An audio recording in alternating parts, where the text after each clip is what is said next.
भगवान, गौर करें सभी लोग, बालापन में जिसके माता और पिता गुजर जाते हैं, पुत्र का प्यार चला जाता है, और परीक्षित जी जवानी में माता पिता के सामने पुत्र मर जाता है, माता का हृदय टूट जाता है, पिता का कलेजा फट जाता है। माताओं भाइयों, मैया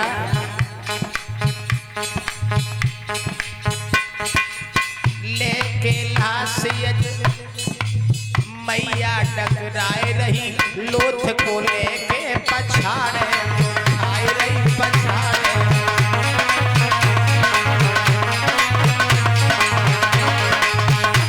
देखो भैया दशा माता की, हाँ, लेके लोथ को मैया चिल्लाई रही, 5-5 लोथे देख मैया डगराए रही, मैया डगराए रही।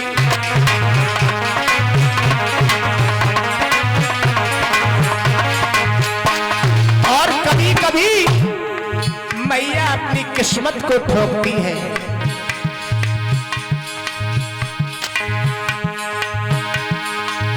मैया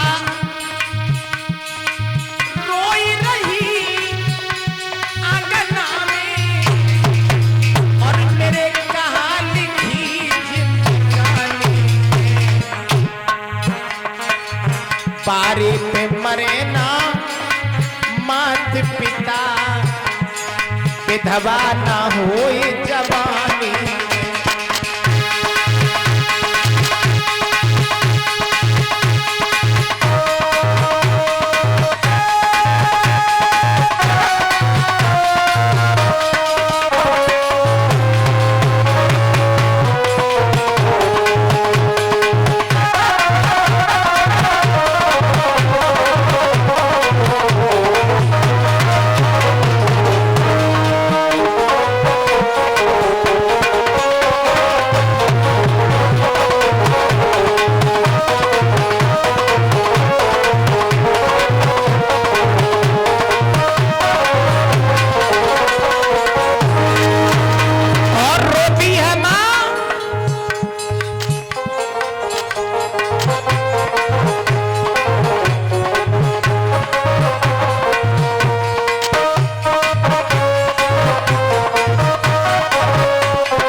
आज मैया परीक्षित जी डकराती है, बुरी तरह से बिल खाती है। अर्जुन और कृष्ण उस आए हैं, परीक्षित जी तो देखा 5-5 लोथे माताओं पड़ी हैं। अर्जुन का भी परीक्षित जी ज्ञान शील हो गया। कोई पिता अगर अपने 5 बालकों की लहसों को देख ले, आप लोग हृदय पर हाथ रख के देखो उस पिता के हृदय पर क्या गुजरेगी। जो पिता 5-5 बालकों को मरा हुआ देखे। आज परीक्षित जी, अर्जुन ने नंगी तलवार हाथ में ले ली, कन्हैया के सामने अर्जुन रोने लगे और कहने लगे, श्याम ऐसे जीने से तो हमें मर जाना अच्छा है, हमारे बालक तो एक भी जीवित नहीं बचे। तो भगवान कन्हैया ने अर्जुन को समझाया, अर्जुन रो नहीं, मैं जानता हूं दुख तो दुख होता है, मुझे मालूम है कष्ट तो कष्ट होता है। परीक्षित जी, नतीजा ये हुआ, अर्जुन को कन्हैया ने समझाया। अर्जुन ए रो नहीं, क्यों कि बैठी है दुनिया कमर कसे, और बस चलवे की तैयारी।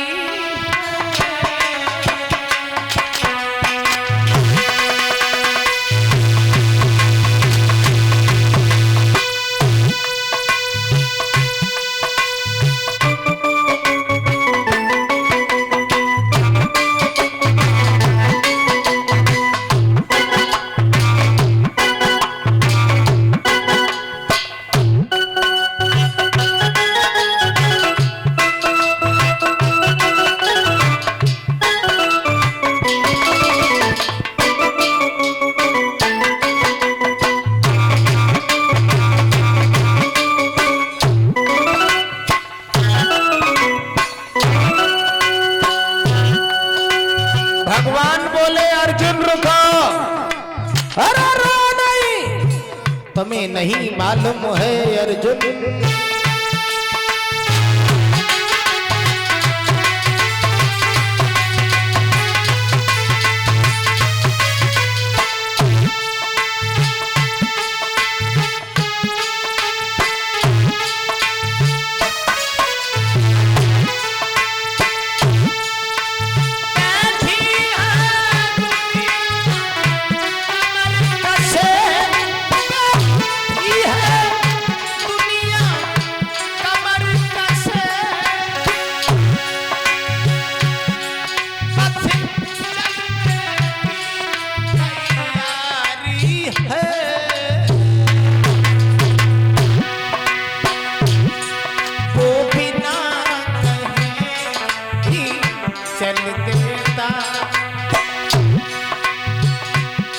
जिसकी जिस दिन अरे बारी है,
समझाने लगे महाराज अर्जुन को। भगवान कृष्ण बोले,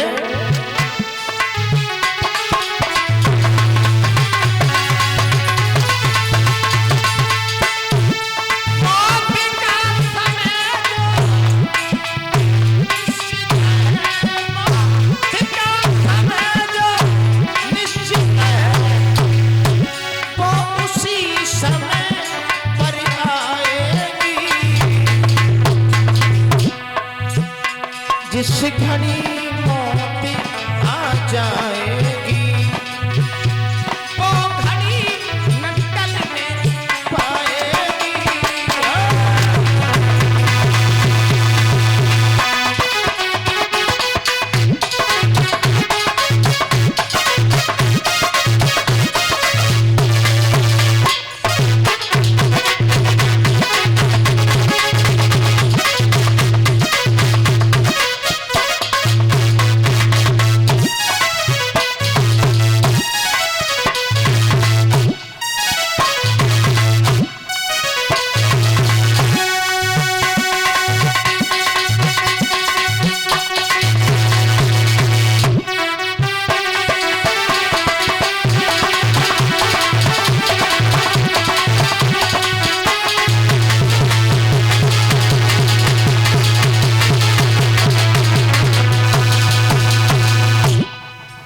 आइए परीक्षित जी, इस प्रकार से अर्जुन को कन्हैया ने समझाया था, अर्जुन तुम रो नहीं।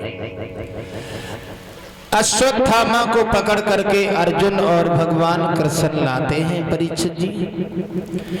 द्रौपदी मैया के सामने आकर के खड़ा कर देते हैं, नंगी तलवार हाथ में दे दी, बोले इसे मार दो। लेकिन द्रौपदी ने अश्वत्थामा को मारा नहीं, छोड़ दिया। बोले इसे मारने से हमारे पुत्र जिंदा नहीं होंगे, इसकी माँ हमारी इस माँ की तरह से रोएगी। परीक्षित जी अश्वत्थामा को छोड़ दिया और इधर भीम ने पकड़ लिया।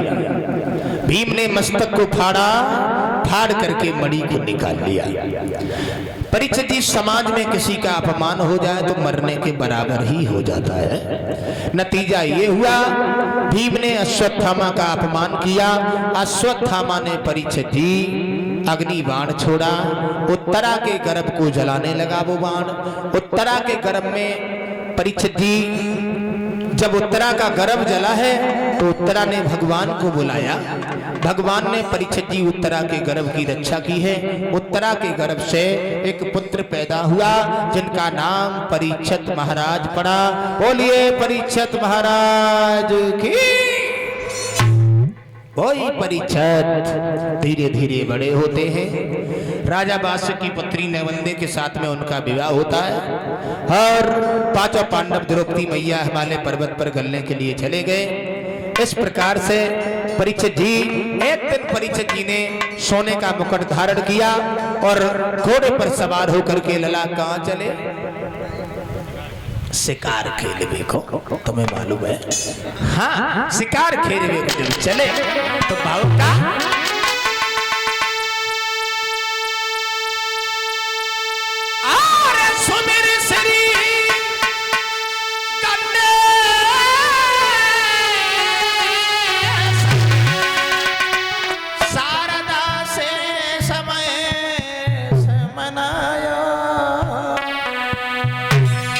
माता पिता को सुमिरन करके तेरा उठा।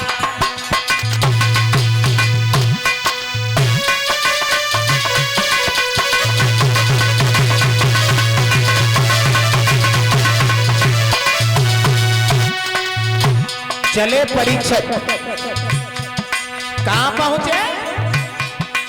लला शिकार खेलने के लिए वन की ओर जा रहे हैं। मुकेश,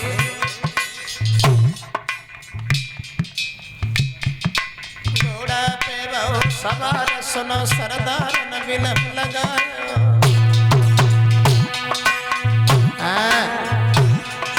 और विकट बनी में जब राजा घुस आया।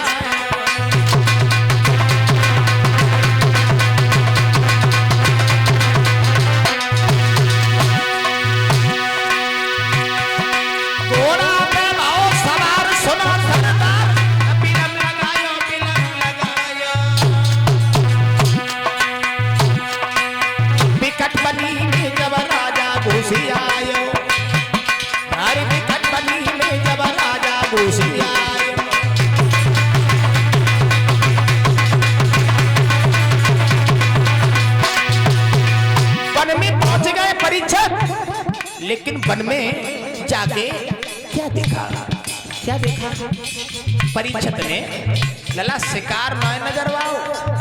अब नीस बगिया में पप्पन में एक गैया पड़ी दिखाई। पीछे बैल न होए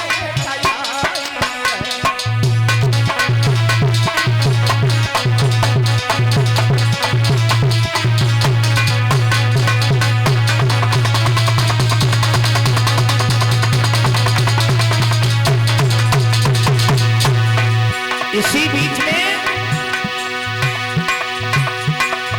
पासु यादव जी की परनी सौखों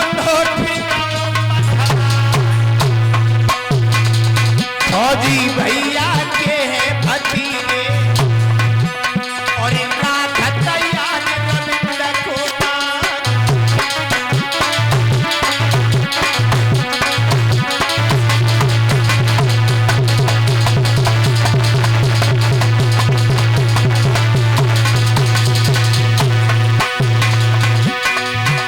जुग जियो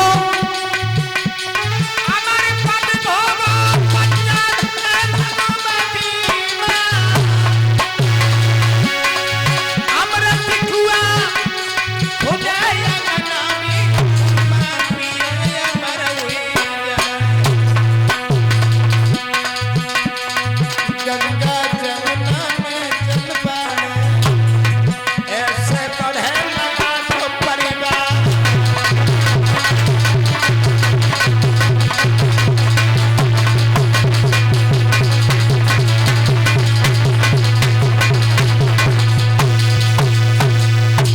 परीक्षित जी घोड़े पर सवार होकर के महाराज वन में जाकर के पहुंचे हैं। तो उसी वन में परीक्षित जी शिकार तो नजर नहीं आया, एक गौ माता और बैल को देखा। जिसके पीछे काला करूप चांडाल पड़ा हुआ था। कभी मूसल गौ माता के वो मार देता है, कभी कभी परीक्षित जी बैल के मार देता है। परीक्षित जी ने चुमकार करके पास में बुलाया, गौ माता से पूछा तुम कौन हो? तो गौ माता बोली भैया मैं गौ माता नहीं हूँ, पृथ्वी माँ हूँ, मुझे दुष्ट मार रहा है। बैल बोला मैं धर्म हूँ, मुझे भी बचा लीजिए। तो परीक्षित जी ने कहा ओरे कमीन, क्या समझ लिया इतनी जल्दी पारथ का जमाना बीता है? और ये मूर्ख तुझको पता नहीं ये पारथ अंश तो जीता है। अब की बार तूने अगर गौ माता के ऊपर हाथ उठाया तो उसी हाथ को तोड़ के रख देंगे। परीक्षित जी कलयुग के हाथ से मूसल गिर पड़ा। कलयुग कहने लगा आप हमें क्यों मार रहे हो? तो परीक्षित बोले हम तुझे इसलिए मार रहे हैं कि तू अवगुणी इंसान है। कलयुग बोला क्या कहा? बिल्कुल कहा, सही कहा, अवगुणी है तू, अवगुणी। कलयुग बोला हम अवगुणी नहीं है, मेरे अंदर गुण भी है। परीक्षित बोले कौन सा गुण है? कलयुग बोला चिल्ला काहे को रहे हो, हमारे अंदर गुण भी है, बहुत सारे गुण है। तो परीक्षित बोले कौन सा गुण है तेरे अंदर? क्यों अच्छे गुण है तो बताओ। तो कलयुग बोला सुनो महाराज सुनो, कि राजन दुनिया ये कसी नहीं,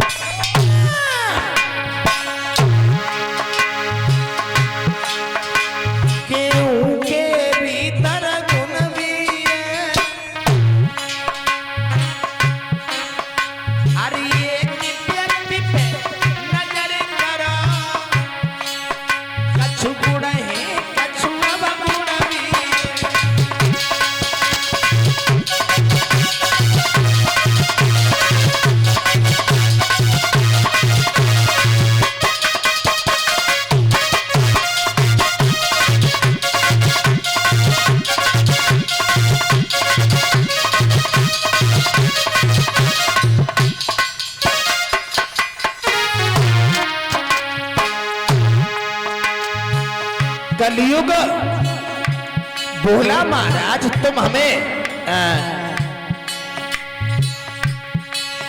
हमसे कह रहे हो? सुनिए, राजन दुनिया कसी नहीं, केहू के भीतर गुण भी है, हर एक व्यक्ति पे कछु नजर करो, कछु गुण भी है अवगुण भी।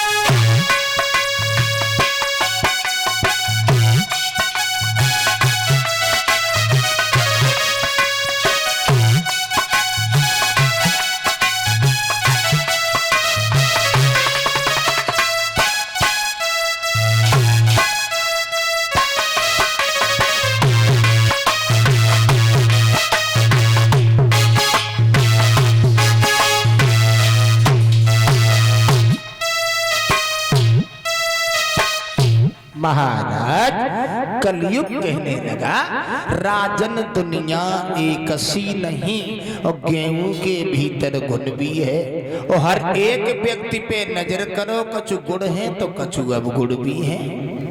परीक्षित बोले तेरे अंदर गुण कौन से हैं? तो कलयुग ने परीक्षित जी बताया हमारे अंदर बहुत सारे गुण हैं। सतयुग त्रेता द्वापर में लोग हजारों वर्ष तपस्या करते करते मर गए, भगवान के दर्शन नहीं हुए। हमारे राज्य में भजन करने की कोई जरूरत नहीं है, कलयुग केवल नाम आधारा, सुमिर सुमिर नर उतरे हैं। हमारे राज्य में भजन करने की कोई जरूरत नहीं है।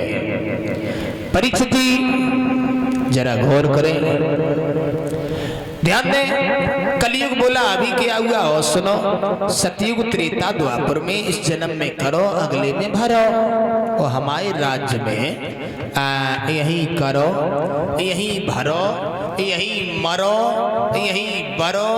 कैसी रही? बहुत बढ़िया बात। तो मार काहे को रहे हो? परीक्षित जी बोले तो क्या करे? बोले हमें रहने की जगह तो। परीक्षित बोले रहने की जगह बता रहे हैं। बहुत सारी जगह बताई है परीक्षित जी ने, जहां पर मदरा का पान होता हो, बेईमानी का धन हो, स्वर्ण की कांति हो, सोना हो, वहां चले जाओ। तो कलयुग की नजर महाराज परीक्षित के सर के ऊपर पड़ गई। सोने का मुकुट धारण किए हुए थे। कलयुग परीक्षित जी के सर के ऊपर सवार हो जाता है। परीक्षित जी को कलयुग लेके वन में पहुंचता है। एक महात्मा लोमस ऋषि तपस्या कर रहे थे। उन्हीं के गर्दन में जाकर के उसने एक मरा हुआ सर्प पड़ा था। परीक्षित जी ने उठाया, उनके गर्दन में डाल दिया। उनके पुत्र श्रृंगी ऋषि ने परीक्षित जी श्राप दिया था, जाओ परीक्षित, तुम्हें साथ में रोज यही तक्षक रसने को आएगा। महाराज पुनः श्रृंगी ऋषि से कहा, लोमस ऋषि ने तुमने गलत किया। परीक्षित बड़ा भोला भाला राजा है, इसलिए हमारा मतलब ये है उनसे जाकर के ये उपाय बता दो, कोई मुक्ति का उपाय ढूंढ ले। तो परीक्षित जी को मुक्ति का उपाय बताने के लिए